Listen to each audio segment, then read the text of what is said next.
simple way as a student of our society कि आखिर हमारे मुल्क के बड़े facts क्या हैं?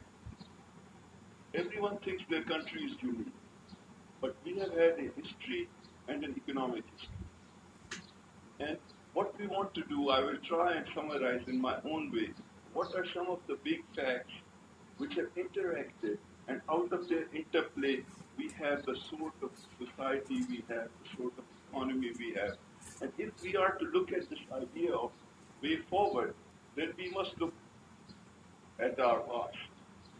तो मैंने जो 4, 5, 6 चीजें ऐसी रखी हैं जो आपके सामने पेश करना चाहूँगा। पहली चीज क्या है? What separates Pakistan from many other countries is that Pakistan has been perpetually at war. In 1947, when this country was just born, we had to endure a war. And then that has never ended. So we have had the Kashmir War, we have had conflicts in the Kutch, we have had Cold War, we have had the 65 War, perhaps we have never recovered from the 65 wars after that. The 71 War, the Soviet War, the so-called terror war, the counter-terror war, the hybrid war. So before we begin to ask ourselves, okay, let's increase the ratio of that, and I don't see the fiscal deficit ratio of that. We live in a very difficult neighborhood. We are paying the price of being in that difficult neighborhood and wanting to preserve our dignity, and wanting to preserve our sovereignty, and wanting to stand up and stare in the eyes of whoever wants to stare at us. And for that we have to pay a price. As the finance minister of this country, and I did there before, there are trade-offs. And those trade-offs have to be made. And there are choices, and those choices have to be made. And before anybody comes and makes sweeping adjustments and sweeping comments about फलां कर दो, ये कर दो, ratio को इतना कर दो, let us be mature. Let us pause. Let us understand where are the limits, where are the constraints, and where the national aspirations are. So this is first point. The country perpetually at war, and unless the neighborhood becomes better. ये कैसा मुल्क है? So, because we do not have a good mechanism for transition. And what happens that in trying to dethrone or get rid of somebody, we create a lot of havoc in the economy. And I want to come back to this point, which is my third point. कि इस मुल्क में कभी भी कोई growth trend जो है वो 4 साल से आगे नहीं चली है. What I call growth spurts. We have had growth spurts that have never been converted into growth trends. 60 to 64 we had a growth spurt. The 65 war ended it. In the 80s, perhaps we had a growth spurt. And in the 2000, maybe 2003 to 2007 or something like that, we may have had a growth spurt. These were 5 to 3%. China has had a growth trend for 35 years in a row, averaging about 10%. So we have to ask this question, आखिर what is it about us कि हम कोई भी growth trend जो है 4 साल से आगे नहीं चला सकते? And by the way, all these things took place with the military guy at the top and with a lot of foreign assistance coming from you know who, the West.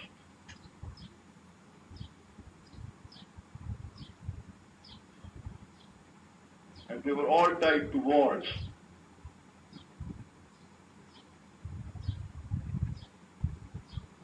Cold War, the Afghan Mujahideen War, and the so-called terror war. And we were doing other people's bidding and they were paying us to do that. And when the wars ended, so did the growth spurt.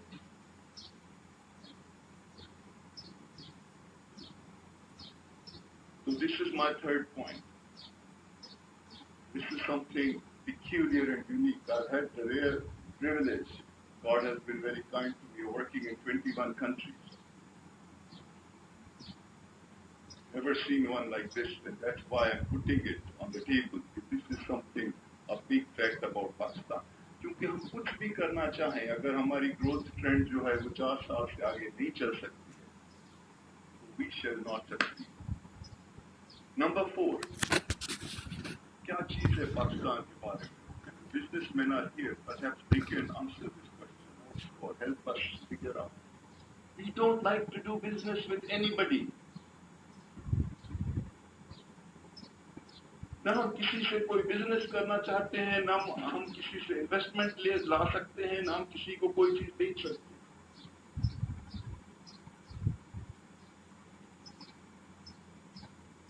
What is the lesson of history?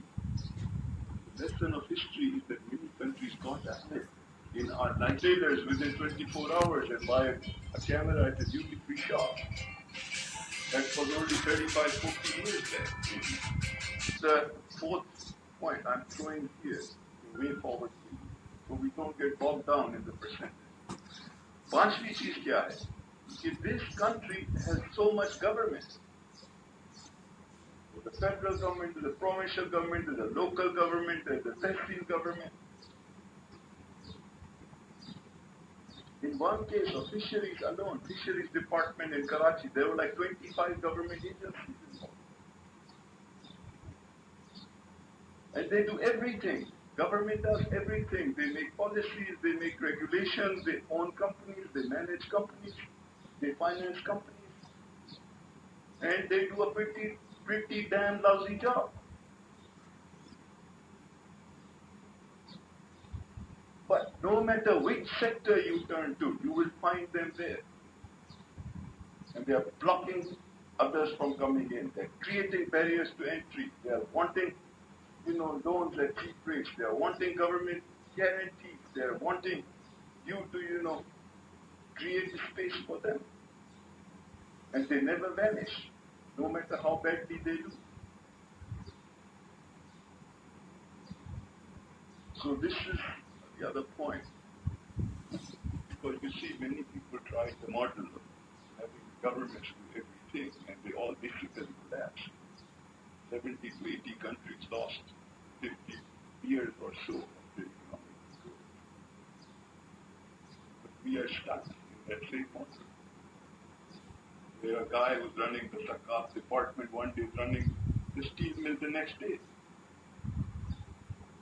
One day he's, running the police department. Next year he's running, the airline.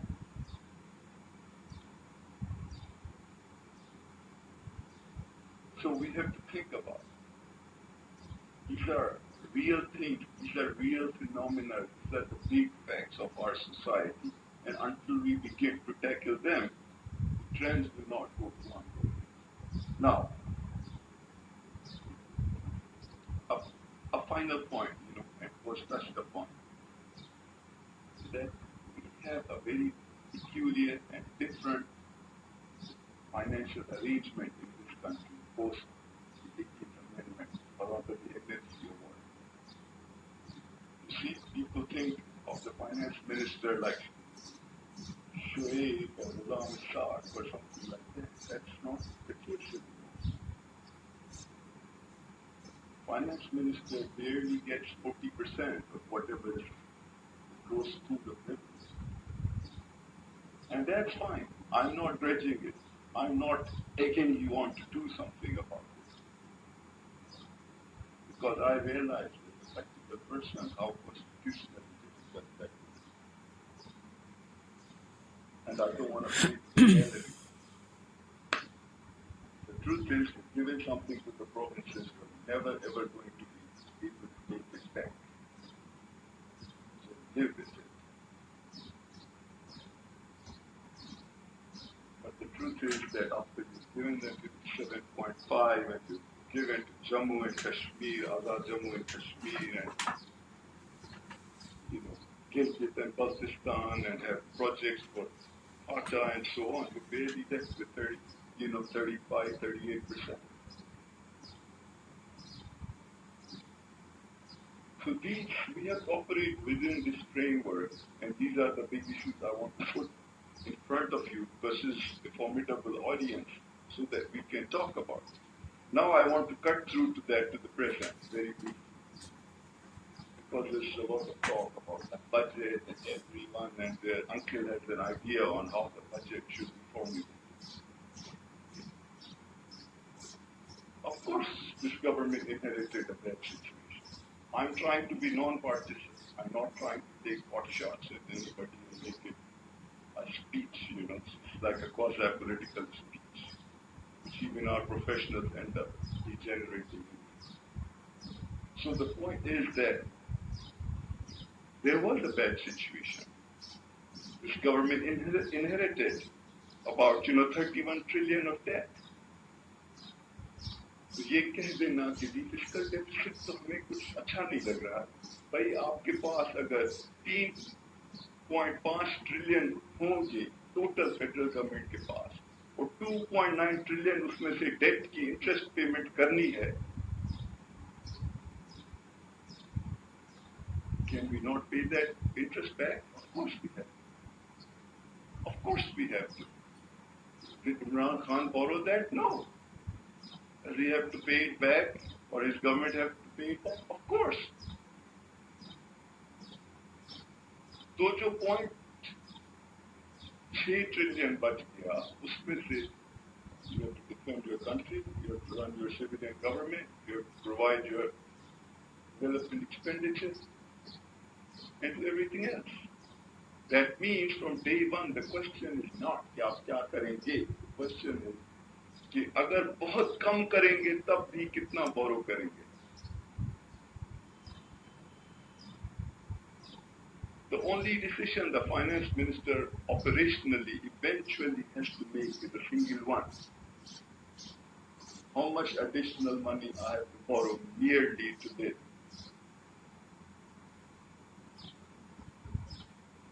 And that's a fact of life. Whoever is, whether it's me or any one of these guys sitting here, all of them want to be finance ministers or anybody else. It won't matter. So I think there is this inherited situation. आपका 2.3 trillion जो है fiscal deficit inherit किया, 5 साल की zero export rate inherit की, एक overvalued exchange rate रखा. Right. So, yeah, tell them I'm being polite, saying 0%. ठीक है? तो अब, so now what are the things that we can do? So हमने क्या कोशिश की है कि क्या किन चीजों पे emphasis दिया जाए इस budget? There are 5 points in this budget I'd like to highlight very quickly. First, we have to secure the external front because obviously $100 billion had been borrowed. The current account deficit was at its peak. तो आप अगर exports और imports का gap देखें तो वो भी इतना ज़्यादा है. And if you are having a $30 to $35 billion वहाँ पे gap, दूसरी जानिब आपको ये $100 billion के पैसे वापस देने हैं. You're in a bad situation. So the first step was to try and get the current account deficit down, which alhamdulillah, there has been a decline in that by controlling the imports as it was supposed and by attempting to increase the exports. So वो एक चीज हुई. दूसरी जानिब, there was an effort to try and generate some funds to secure the reserves. Because in the last 2 years of the previous government, the reserves had fallen from about $18 billion to less than $9 billion or close to $9 billion. उसके लिए $9.3 billion पहले इकट्ठे किए गए bilateral countries, 3.1 or $3.2 billion की deferred payment facility दी गई Saudi Arabia से, $3 billion Qatar से किए गए. These are all efforts that were made by the Prime Minister and somebody else in this room, and I think they have worked out. So now we have